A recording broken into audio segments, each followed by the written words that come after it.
I guess hi internet. I'm Faith Kitty or Oh, we have Faith. actually started. Yeah, I mean we've been kind of just rambling about our origin story here. Get ready for a lot of rambling. Oh yeah. Well, it's because we're old and we ramble as was the style of the time, you see. So yes, I'm Schwarzfahrer. People call me Pope. That'll do. Yep. So we're here and we're gonna ramble to you about Dungeons and Dragons, specifically Right. the addition of 3.5 and occasionally Pathfinder. The whole goal, Yes. our whole mission here, or our quest rather, because it's D&D after all. Our quest is to kind of make this edition not so scary because 3.5 Oh is yeah. it's a very extensive edition. It's pretty intimidating, but Absolutely. it's not as intimidating as you think. So, our first few It, sessions, yeah. um, our goal for the first 5 or 6 sessions is to like go over how to like what makes up a character, and then ultimately we're gonna roll our own characters. Yeah, because from my point of view, that's the thing that I've always noticed about 3.5 specifically, and also Pathfinder and just generally the three is it's a lot of numbers. So Like many there's a numbers. whole lot of stuff here that just doesn't actually pertain to you at all. If you go in and you just laser focus on your own thing and worry about your own issue, everything else just falls after that. Because everything in third edition hangs off something else that's connected. It's all connected. It's absolutely fantastic. Oh yeah, I think the way you phrased it was 3.5 is all the delicious fat and gravy. Oh So, yeah. but like you just gotta pick your plate is what it comes down to. Oh yes. I absolutely understand. Many people want to go and get their Indian food that just arrived. Oh Be sweet. right back. Yeah, no problem. Lucky bastard. I wish I could have spicy food right now. All right, awesome. I paused while you were out, so Oh, okay. I thought you yeah. were going to have a little bit of a ramble. Get Uh, ahead. nah. um, welcome back, and also, Yes. I Welcome back. reiterate. There's been a radical shift in the medium. Yeah, This is now the world's first audio only 3.5 D&D mukbang. There we go. We cornered a market here. yes, yes, and hopefully nobody dares to try to rise up against our monopoly here. So, but yeah, mostly I am going to reiterate, you lucky bastard. I wish I could have spicy food right now, but I can't. So, Oh, it's got spicy. Don't worry. Remember, I am also old. that is true. You are also old. And to give you guys some perspective on what old is, we're 30. 30 plus. Like, we're basically in the box. Yeah, I mean, uh, basically once 29 is over, you bend over and your back gives out, and you have no knees that work or whatever. So yeah, we need to be replaced with cyborg Knees. parts. Oh, actually, totally hilarious aside. I fell coming back up the stairs with my Indian, so I have a sore hand and knee now. Oh my god. But this is going to be me for the next week. Oh no. But I didn't spill anything, which is the important thing. Yes, at least you have food. All right, so I have a PDF pulled up of the 3.5 handbook, and the first thing we're going to talk about is race because we're old. We got to talk about race and how it is racist or something, right? No, that's not what this is about. No, the term isn't. It's nowhere near as charged as it out of game. Thank Christ. Yeah, no kidding. Or at least it shouldn't be, as far as I'm concerned. If it is, it's at the DM's discretion.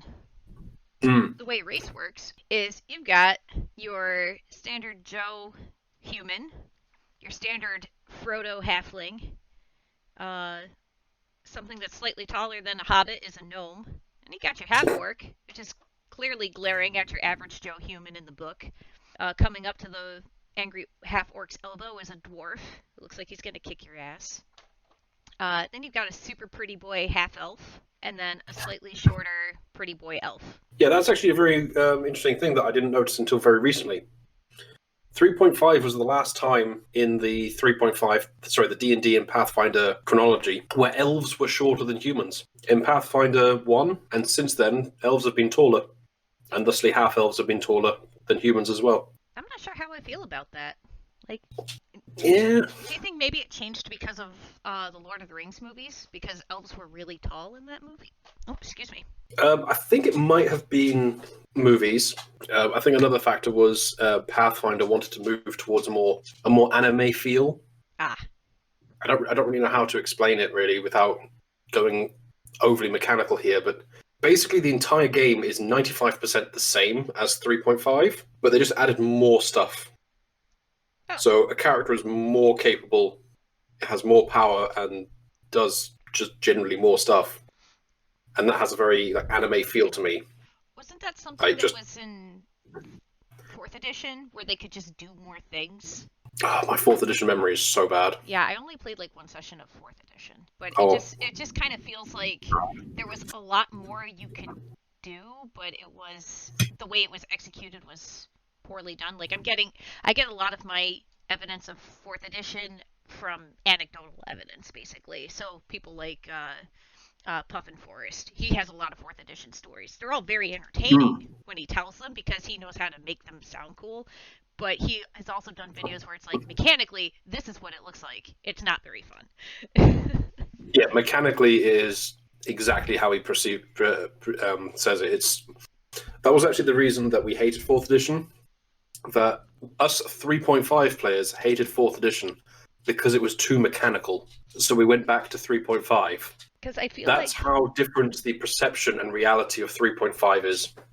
Yeah, because it feels like Pathfinder took everything great about 3.5 and then everything that was great about 4th edition, smashed them together, and I know they call themselves version 3.75 periodically. Mm-hmm.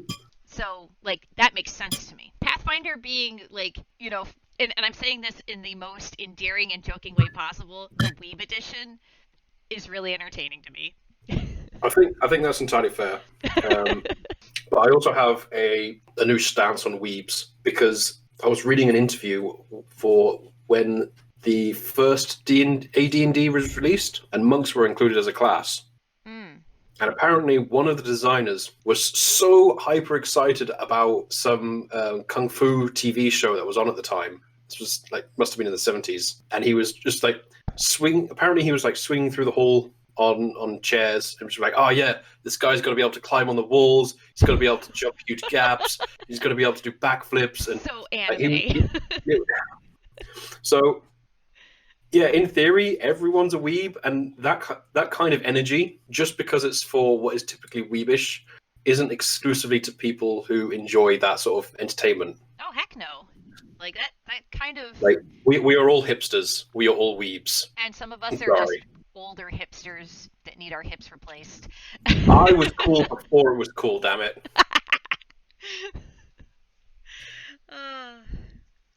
So let's get our ramble back. Let's curtail it back to what we were originally talking about with races here. The first one covered in the handbook is humans. They're generally pretty straightforward. They're fairly normal. They don't get any cool ability score adjustments. Now, but mechanically, they are set as the default. Yeah. I know socially that's going to have some implications, but mechanically, the 3.5 Dungeon Master Guide lists the default expectations of racial breakdown in every sort of society, and humans are generally at the top. Well, and there's if you're in a dwarven, we're human. Yeah. If you're in a dwarven settlement, humans are at the second top. If you're in an elven settlement, humans are second top. No matter where you are, humans are either going to be the most populating or the second most populating people. We do breed like rabbits, so that's also not unfair to say. They have a 20-year generation span, and yeah, they hit adulthood at 16, I believe they call it, because this is another thing. 3.5 has when you hit your midlife crisis, like hard coded into the fucking game. So a human is an adult at 15 plus either 1d4, 1d6, or 2d6 years, depending on what class you are. So adult is 15, whereas a dwarf won't be an adult until 40. So their generations are going to be nearly 3 times as long as ours. Yeah. So yeah, we're just everywhere because we kind of have to be. Yeah. So We're the shortest living base race. so actually, I almost kind of wonder if maybe rabbits is incorrect. Maybe we breed more like fish. I think I'm going to have to play the Matrix card here and say that we breed like a bacteria, a That virus. yeah, yeah, no, I can get Our behind that infection idea too. spreading across everything. Yeah. So one of the things that sets humans apart from the other races, though, is that they can pick any class to be their favorite class. Because while they don't get any cool pluses or minuses to their abilities, they can be Yeah. anything because their potential is limitless. Yeah, there's 2 or 3, maybe 4 parts to being a human, and all of them come down to the fact that they are adaptable as fuck. Oh yeah. Faith just touched on it. 3.5 has the favorite class system, which is it generally just says what kind of class a culture will generally lean into, and your GM can flip this up a bit if you want to have like a dwarven druid cult. Yeah, make the dwarves druid as opposed to what are they? Fighters. Yeah, dwarves are fighters. But yeah, humans have any. Whatever class you have the most levels in is your individual human's favorite class. And that has a mechanical reason later on that we won't touch on now because it's numbery as fuck. Oh yeah, we'll get to that when we get to classes and stuff further down the line. When everyone's like more comfortable with how the system works and how a character sheet is built. Yeah. So I also love although they don't get any stat bonuses, they still get a skill point boost as if their intelligence was higher. So at first level, you get 4 extra skill points, then you get 1 extra skill point every level thereafter, exactly as if your intelligence was just 2 points higher. Yep, because humans are adaptable as fuck. Yep. All right. So then coming in at the in number 2 is the dwarf. My people. Yes. I also love dwarves. Dwarves are just I'm awesome. 6'1", but dwarves are my spirit animals. You're I'm just sorry. a really tall dwarf, Pope. That's all there is. Dwarf. Tall dwarf. Dwarf. Or a dwall. a dwall dwarf. Yeah, I think these are the most monotonously stereotyped fantasy race in all of fantasy genre. Yep. They live in a hill.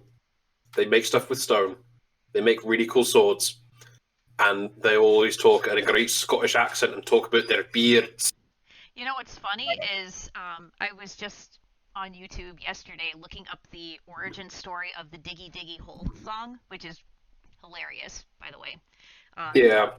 And it turns out, and maybe you can correct me on this because you spent time in the UK. Like you originally lived there and then moved to Germany, right? Something like that. Okay. So someone in the YouTube comments was like, dwarves have been having the wrong accent attributed to them all this time because Wales is actually more mountainous than Scotland. Dwarves should be speaking in a Welsh accent. They're not wrong. However, I believe it's the Scandinavians that had the original dwarves that we know, the small men who live underground and smith. That's true. I think they come from Scandinavian culture, so that they should be speaking in a Viking accent. Yes, they should. Would you like to be an X? It have made it out of me through. Oh my god! If I play a dwarf, I am totally gonna give her a Scandinavian accent. I'm gonna butcher it because I'm horribly American, but I will do it. Oh, do you think I was doing a good accent? I have no idea. I don't know. Fake it till you make it, baby. Exactly. But yeah, no, I don't see very many diversions on the dwarf stereotype. Yeah, ain't that the truth? Like I feel like it needs to be switched up a little. Yeah, that's it. It's a stereotype that I don't hate, so I'm pretty alright with it. I mean, they have the right idea. Hang out underground, ignore everyone until they start hassling you. do just Hmm. enough to get them to leave you alone so you can just go back to living underground and playing with your craft. See, that's actually another thing for the in the Dungeon Master Guide when it's talking about the racial breakdown of settlements. It's got 3 settlement density types. So you've got isolated, which is basically it's only just it's like Japan. It's only just the people who were there first. Right. And then you've got integrated, which is a halfway stepping stone to what I think is mixed, which is where it's fairly evenly distributed. Yeah, here we go. Yeah, so here's the example. So in an isolated human settlement, it is 96% human. In a mixed human settlement, it is 79% human. And if it's integrated, it's 37% human. Dang. Now, it does say somewhere that I've completely missed, but all dwarven settlements are isolated. Makes sense. They just don't mix. Every time you go to a dwarven settlement, 96% of the people you're going to meet are dwarves, followed by 2% humans, 1% will be halflings, and 1% will be all the other things that didn't make it to a full percentile each. That's crazy. Because no one really likes living with the dwarves. Not because they're bad neighbors, they're just not great neighbors either. It's okay, the dwarves don't like really living with anyone else, so... I mean, yeah, they love dwarves. As long as you're the right kind of dwarf. Yeah, absolutely. You don't want to be the wrong kind of dwarf. Be on the wrong side of the mountain tracks. Or to be the wrong side of the hiking trail. Grew up on the wrong side of a gorge? I don't know. Yeah, actually that would probably work better. So then, coming in at number 3 is the elf. Oh, sorry, yeah, just quickly. Yeah. While we touch on it, the dwarf probably gets the most mechanical boons of all the races. Oh, yeah. But like we said, we're going to circle back to those later because, especially with dwarf, it's quite a lot. Yeah. But they have the fighter as their culture, as their preferred favored class, which means that when you are a fighter wizard, they don't count fighter as part of their multitasking stretches here. They only consider themselves a wizard for the difficulty of learning multiple things. And the fact that every time you see a dwarf, he's wearing a mithril full plate helm and just swinging a stubby little axe, I think fighter sits quite well with them. Oh, yeah, absolutely. When it comes to killing shit, call a dwarf. So, we'll move on to elves now. You know, your typical pretty race. And, like, elves of lore, they like magic. So their favorite class is wizard. It is indeed. Yes. I don't know too much about elves. Let me scroll down and look at them. Yeah, they tend to be kind of sort of nature-y. Yes, they are very at one with the natural world. It's not that 4th edition made them connected to the Fae, I believe, and they never weren't. It's definitely like a half connection sitting there. Yeah. There are more elf variants than I could shake a stick at. Yeah. Well, and that makes sense that they would be at least half connected to the Fae because, like, mythologically speaking, like in the real world, when you refer to elves, fairies are lumped into it, or when you refer to fairies, elves are lumped into it. Sometimes they'll use fairy or describe a fairy as like a mischievous elf, like kind of in a derogatory way in certain fairy tales. So here's a nice little aside then. Yeah. The word kobold comes from the German word kobold, which means leprechauns and sprites. I'm not surprised by that, and now I kind of want to play. Have a ginger-bearded, green-clad dragonkin. Yes. He'd make a great NPC. Just have him... Horty totty, you fell for my traps there. Have him search for lucky charms, and his lucky charm is like just a little candle or something. You know, like while we're on the topic of the Fae and fairies and such, one of my friends wanted to build a fairy house, and he's like, well, I just kind of don't want people, giving me crap about it. I'm like, well, you could build a boggart hovel. They're technically fairies. He's like, I could do that. So I thought that was fun. Oh yeah, don't forget all the bad fairies. Yeah, like fairies are. I think the other thing too is like people seem to mistake fairies as being like inherently good, and I feel like D&D does a pretty good job of bringing back that no, they're not necessarily good. They're fairly chaotic. And they're definitely chaotic.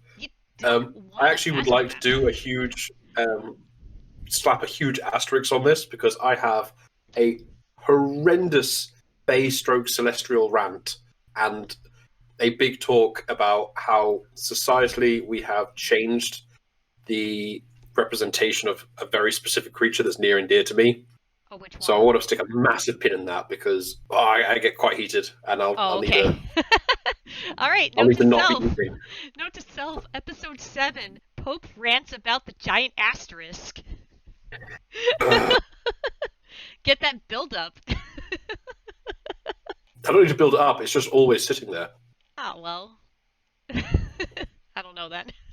We'll get it out though. One day. Yes. All right, and then following the elf is the gnome. I don't know too much about gnomes, to be honest. Uh, their Mm. their favorite class is bard. Oh, and Gnomes are one of my more favourite races. They're one of the two small folk, the other being halfling, who we'll come to in a bit. But in the D&D lore, or at least the Forgotten Realms default lore, gnomes are the only species that don't have a homeland. that's pretty cool, actually. Now, I'm sure someone will correct me on this if I'm ever wrong. And please, if we ever do say something that's just factually wrong, just shout at us. Yeah, we got Twitter. You can find us at @GrumpyDeck. Yes. Yeah, Twitter Um, plug. or just throw a book through your monitor. We'll get it. Oh yeah, 100%. yes. But yeah, so gnomes are also semi-connected to the Fey world, a little bit more than elves are. They are a little bit flat in D&D, I'm not going to lie. And a lot of people hate them for some reason, because something from the AD&D era. Yeah. I'm not sure. But at this point, we're grognards yelling about grognards, so it feels kind of moot. But yeah, they have a great appreciation for small crafts, using their smaller stature and size and whatnot. They're amazing jewelers. They also really like illusion magic, which they also tie into this. So if you want to have a really fancy necklace that glows, you get a gnome one. It's the Tiffany's of jewelry. Yeah, I'm looking at their little personality description. Gnomes adore animals, beautiful gems, and jokes of all kinds. Members of this great race have a great sense of humor, and while they love puns, jokes, and games, they relish tricks. The more intricate, the better. So, I think I might actually just be a very tall gnome. Like anyone who just to let you guys know, anyone who knows me knows I wear a tiara every day. So you'll also know that I like to make stupid puns. The stupider, the better. I mean, that's what a pun's for. I know, I know. I am just a tall gnome. I love the shinies. I love the little fuzzy creatures, and I love the jokes. So, So who's up next? who is up next? Let's see. Half elves.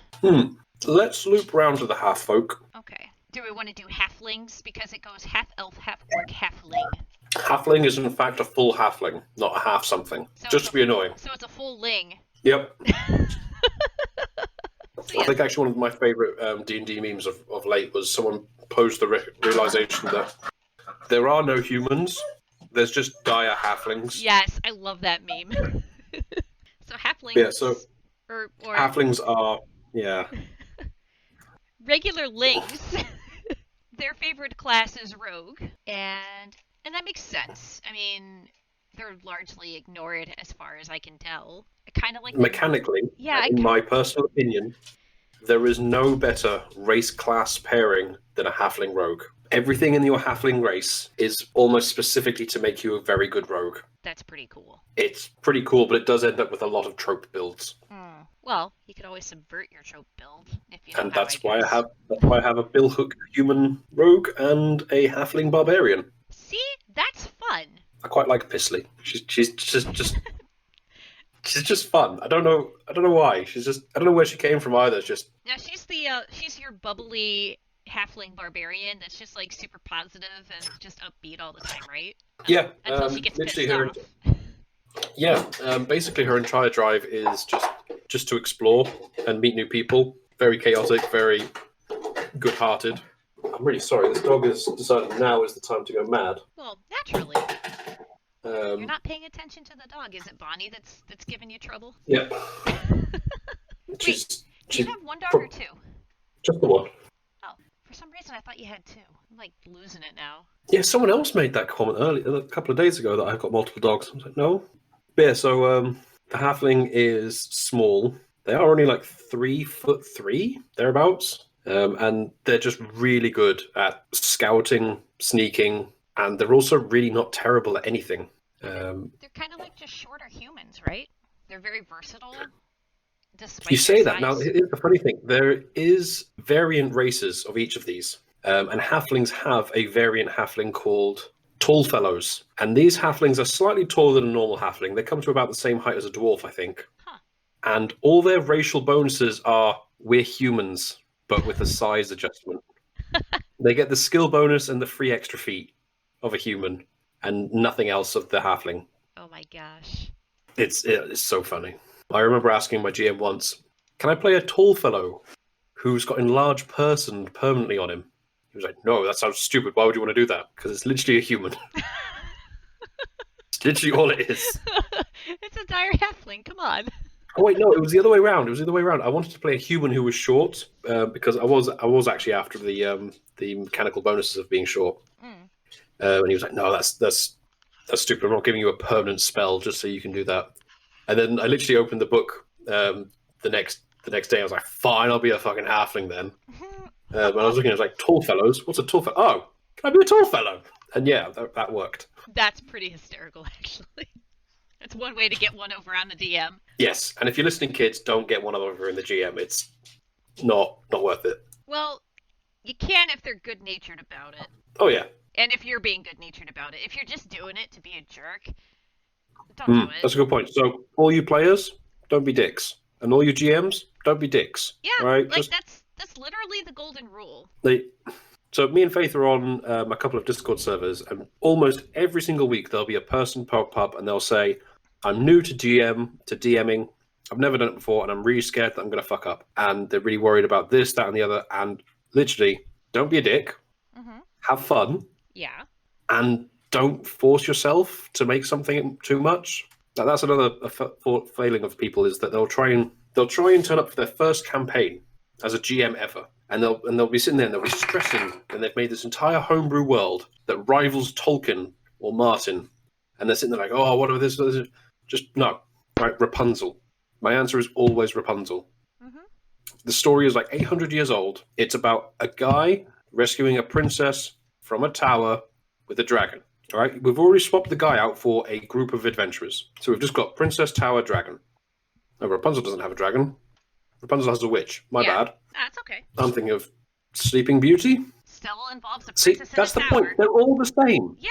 Goal, location, obstruction. Yeah. And That's all you need. and that's true in every single culture. Like there's a million different versions of Cinderella. I have on my bookshelf the Chinese version. It's a really cool story. So, just to throw that out there, there's a bunch of variants on the same elements that have been around since humanity figured out how to tell stories. Yeah, it's we've already used the word trope to reference things a lot, and tropes, in my opinion, are lazy, but I don't think that means they're bad.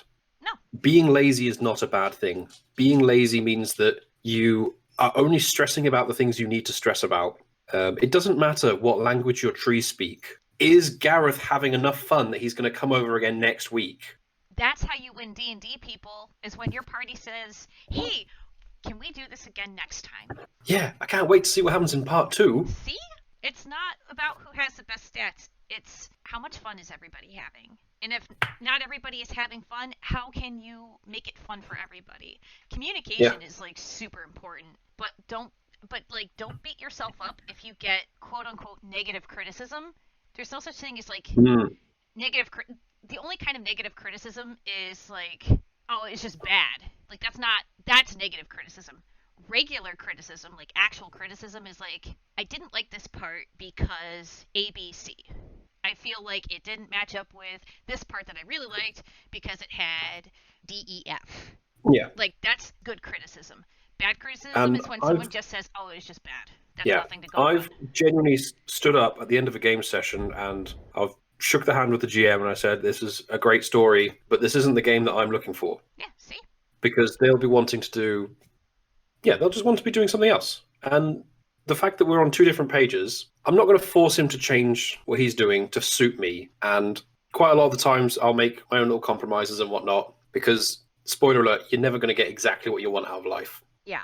But if he wants to do, say, an elf-centric Fey combat simulation game where it's just session after session of fighting Fey creatures in an all-elf party, it doesn't really sound like what I want to do. But that's probably fun for the other six people sitting around that table. Yeah. Five, four, five, six people, whatever. And it's probably going to be fun for 100,000 other people.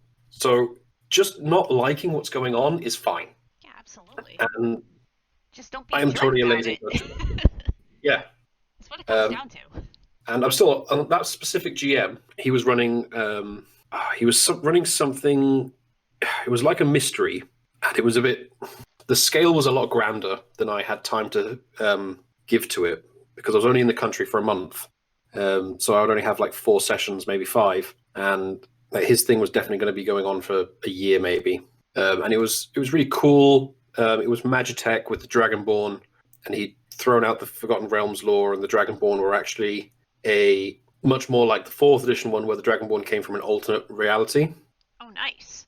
And yeah, and they made lots of stuff out of obsidian, and it was really cool, and it was all Magitech, and it was pretty exotic, and it was really well thought out. But I was only going to be able to sit in at most 5 sessions, Yeah. and I still speak to him now. We have the occasional game once every now and then, and it's not. It shouldn't be upsetting to anyone to say I have these expectations, you have those expectations. The overlap is too small. I'm sorry, and just part. It's not the end of the world. And that was a huge tangent from halflings are small. Yeah. Man, I kind of But all you completely. GMs out there, you're doing fine. Yeah. Like 100%. Just, don't stress. Pretty much everybody is there for the same goal. Have fun. Yeah. And when something stops being fun, just take a breath, take a look at it, and say, all right, what is making this not fun? And then adjust accordingly. Like, Yep. I make it sound easy, but sometimes it really is just that easy. Yep. It is always infinitely better to just get on with what you want as opposed to suffering through something you don't want, Yeah, absolutely. which sounds like it should be far more obvious than it is. Yeah. So who's next? I think we're wrapping up with half elves and half orcs because we did the Yes. wholelings already. So these guys are traditionally humans and something else. So human and orc in the case of half orc, human and elf in the case of half elf. There's something about the law which means that certain species can't do this and certain can. From what I understand, I think it's something to do with the human adaptability, Hmm. that they're able to adapt so readily to all these things. In specific cases, I'm not entirely sure. However, I do know for a fact that an elf and an orc couldn't, using the traditional Forgotten Realms lore, because both their gods have just completely sworn hatred for one another. And in fact, it's this sworn hatred that means that elves mature really slowly, and I have another lore explanation for that later. Yeah. But yeah, of the two, I think half elves are my favorite because they get all the role play bonuses. Oh yeah. They get bonuses to diplomacy, and they get some of the elven hearing bonus. They don't get any physical bonuses. They don't get any mental bonuses. They just get a lot of bonuses to a lot of skills that makes them. They're just fun. Yeah. Like they just fill in really well, and that is perfectly represented, as far as I'm concerned, in both the lore and the mechanics. They're just quite happy to sit there, a friend to everyone. For instance, in the book, it says half elves do well among both elves and humans. They also get along well with dwarves, gnomes, and halflings. They have elven grace without elven aloofness, human energy without human boorishness. So they make excellent ambassadors and go-betweens, except between elves and humans, since each side suspects the half-elf of favoring the other. So in human lands where elves are distant or not on friendly terms with other races, however, half-elves are viewed with suspicion. Some half Ooh. Yeah, so some half elves show marked disfavor toward half orcs. Perhaps the similarities between themselves and half orcs, a partly human lineage, makes half elves uncomfortable. Hmm. So, and I think it's also like worth mentioning, like they have all these perks and no drawbacks of like both races, but they, from what I understand, I'm not sure if it's touched on in the book, but I don't think they can have kids. So like That one that might be I different. also don't recall. There is a good chance that is a TSR era Oh law yeah. that got dropped out because a lot of TSR law got dropped Mm. for better and for worse. But maybe. Yeah, I'm not sure now. Because that in and of itself can lead to some interesting character development in a campaign. I'm not. I'm just like skimming through here. I'll look at this more in Yeah, I depth mean, later. and you touched on something that I haven't seen in fifth edition. In fact, you touched on something that I specifically saw the opposite of written in the half orcs, but it was mentioned in the half elves, which surprised me. The fact that there is suspicion between the humans and elves over half elves as to which side the half elf is preferencing. All right. Preferencing. Uh, Um, I'll let it go. yeah, because fifth edition wanted to maximize audience, and they quite rightfully to do that. They made everything a little bit more friendly, so there's a lot less aggression between the different cultures. Yeah, I'm looking at the relations section in the half-orc heading. Because orcs are the sworn enemies of dwarves and elves, half-orcs can have a rough time with members of these races. For that matter, orcs aren't exactly on good terms with humans, halflings, or gnomes either. Each half-orc finds a way to gain acceptance from those who fear or hate his orc cousins. Hmm. Some half-orcs are reserved, trying not to draw attention to themselves. Few demonstrate piety and good-heartedness as publicly as they can, whether or not such demonstrations are genuine. Others simply try to be so tough that others have no choice but to accept them. Hmm. So, like, nobody likes half-orcs because orcs in 3.5, aren't they, like, chaotic evil? Yes, basically their entire blood has every cell of blood in their veins has a Wi-Fi link to Grumsh, Makes and sense. Grumsh is just furious all the time because mostly because the elves, Yeah. actually. Yeah, so orcs in 3.5, if a half-orc is produced, it's not willingly. Very which not often so. which is something that has raised a lot of contention with later editions, where it's just like, well, we need to make orcs kind of like drow in a sense, where there are some that are good. Yeah. So Yeah. I totally get why right, you don't want to have this stickies topic in your product that you're wanting to sell. yeah, absolutely. But from a story wise thing, I think it's pretty cool to have a cartoonish villain. Hmm. We've all seen Saturday morning cartoons where the Foot Clan are the bad guys in TMNT, or the Decepticons. I'm really bad at all these names apparently, and it's just so you can have a fun little, you have your fun little 20-minute episode where Skeletor gets one up on He-Man, but at the end of the episode, He-Man knocks down all the bloody bone dust built robot men, and no one really cares about the feelings of these bone dust robot men. They're just gone. The hero saves the day. Adventure happened. Was fun. And I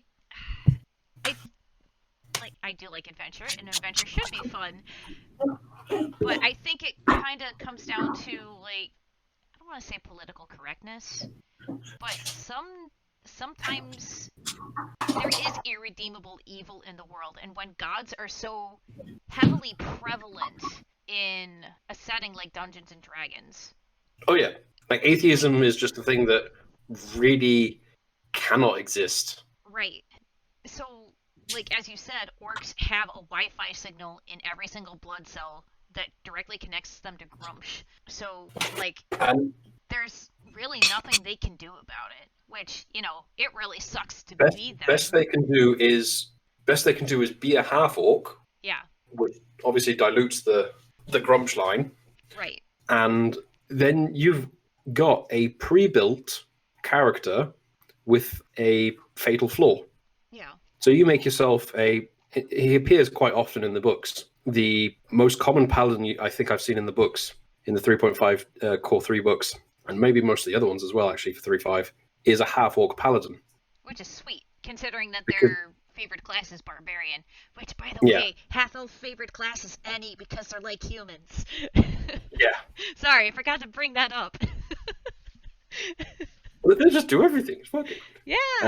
Yeah, so you've got this half orc paladin, and just immediately he's got built in this trauma, this flaw, this trial that he has to overcome on a daily basis, and that's really interesting character, and it's far better than just I'm a halfling and I'm a kleptomaniac. No, see, a halfling kleptomaniac is called a kender, everybody.